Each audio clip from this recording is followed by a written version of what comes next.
Warnock's win means the end of the midterms and the beginning of a new landscape in Congress. Senior White House correspondent Mary Bruce joins me live now, along with ABC News political director Rick Klein, for more on that. Mary, what does this win mean for President Biden and his agenda moving forward?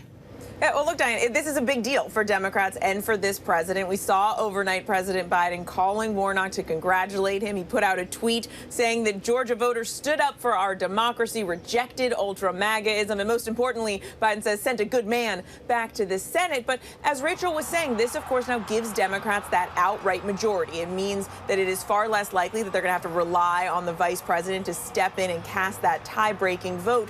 And critically, it gives Democrats the majority in committees. And that's a big deal because it will make it much easier for them to confirm nominees and appoint federal judges, which we know is a big priority for this president. And it does, of course, lessen the power of those sort of wild card members in the Democratic caucus, like conservative members like Joe Manchin and Kyrsten Sinema, who so often have stymied the president's agenda. Even liberal members like Bernie Sanders, they're no longer going to be able to single-handedly block the president's agenda as they have in the past. But of course, you know, the big picture here, look, this is still divided.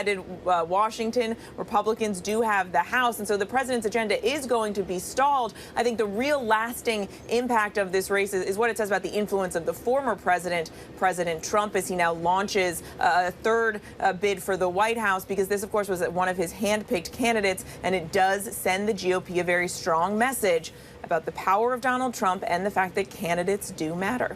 So, Rick, what lessons are there to learn for the Republican Party here? There's a lot of blame that's going to be cast at Donald Trump, but frankly, it needs to be cast a little more widely. Unlike some of these other candidates, Herschel Walker was actually endorsed more than a year ago by Mitch McConnell. Republicans made a calculation here. They thought Herschel Walker, given his celebrity, given his finances, and frankly, given his race, would be the best opportunity to take on Raphael Warnock, and they brushed aside a lot of the concerns that people had about him.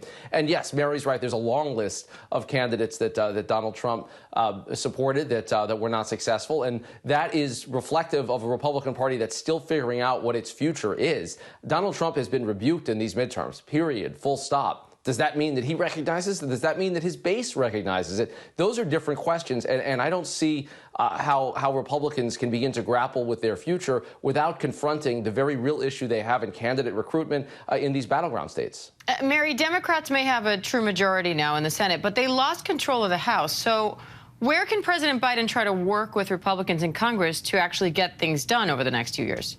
That is the big question, and there really is no clear answer. I think Republicans have made it very clear, especially as we're barreling towards another presidential election, that they don't really have a lot of interest in having big bipartisan victories with this president. Biden has a long list of things he'd like to get done. I don't think you're going to see any more sort of New Deal era-esque big pieces of legislation really going anywhere. There certainly are issues where you could see them work together, funding for the war in Ukraine being one of them, but even Republicans have made it clear they're not just going to simply write a blank check to fund that war indefinitely. So I would not hold your breath to see a lot of progress on a lot of issues here in Washington. What we do know Republicans would like to do certainly is investigate virtually every aspect of this president, including his family. You're about to see a lot of investigations coming out of the House side of the Capitol. But areas of legislation that are going to get done, not a whole lot, probably, Diane. All right. Rick Klein, Mary Bruce, thank you both.